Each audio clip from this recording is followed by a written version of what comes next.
உங்களுடைய கையடக்க தொலைபேசிகளை சகோதரிகளை கொஞ்சம் பரிசோதித்துக் கொள்ளுங்கள். நீங்கள் பயன்படுத்துகிற சமூக வலைத்தளங்கள் பேஸ்புக்காக இருக்கலாம், இன்ஸ்டாகிராமாக இருக்கலாம், டிக்டாக்காக இருக்கலாம், அல்லது வாட்ஸ்அப்பாக இருக்கலாம். உங்களுடைய சமூக வலைத்தளங்களை கொஞ்சம் பரிசோதித்துக் கொள்ளுங்கள். அல்லாஹுக்காக சொல்லுகிறோம், உங்களுடைய கையடக்க தொலைபேசிகளும் சமூக வலைத்தளங்களும் உங்களுடைய மறுமையில் உங்களுக்கு எதிராக சாட்சி சொல்லக்கூடியவை.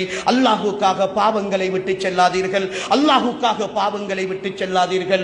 ஒருவேளை நீங்கள் உங்களுடைய வாட்ஸ்அப் ஸ்டேட்டஸிலே போடுகிற ஒரு பாடல், ஒரு இசை, ஒரு மோசமான காட்சி அல்லது ஒரு சினிமா கட்டம் உங்களுக்கு வேண்டுமானால் அது ரசிக்கக்கூடியதாக இருக்கலாம். ஒரே நேரத்தில் உங்களுடைய கண்டத்திலே இருக்கக்கூடிய ஆயிரக்கணக்கான அல்லது நூற்றுக்கணக்கான பேர் அதை பார்ப்பார்கள். இன்றிரவு நீங்கள் போட்டுவிட்டு நீங்கள் மௌத்தாகிவிட்டால் நாளை 24 மணி நேரம் வரைக்கும் அதை அத்தனை பேரும் பார்ப்பார்கள். சிலர் அதை அவர்களுடைய பக்கங்களில் ஷேர் பண்ணுவார்கள். அன்புக்குரிய சகோதரிகளே, ஒரே ஒருத்தர் செய்கிற பாவத்தை கூட சுமந்து கொள்ள முடியாத இந்த வாழ்க்கையில் 600 பேரை பாவம் செய்ய வைத்து அந்த பாவத்தை ஒட்டுமொத்தமாக சுமந்து கொள்கிற நிலை என்றால், பேஸ்புக்கிலே ஒரு கட்டம் வருகிறது, ஒரு பாடல் வருகிறது, ஒரு நாடக கட்டம் வருகிறது, அதை ஷேர் பண்ணி விடுகிறோம். சாதாரணமான ஒரு ஷேர் தானே, 4 பேர் பார்த்து விட்டு போகட்டுமே என்று சொல்கிறோம். உங்களுடைய மரணம் வந்து அந்த மரணத்திற்கு பின்னால் அதை பார்க்கிற அத்தனை பேருடைய பாவத்தையும்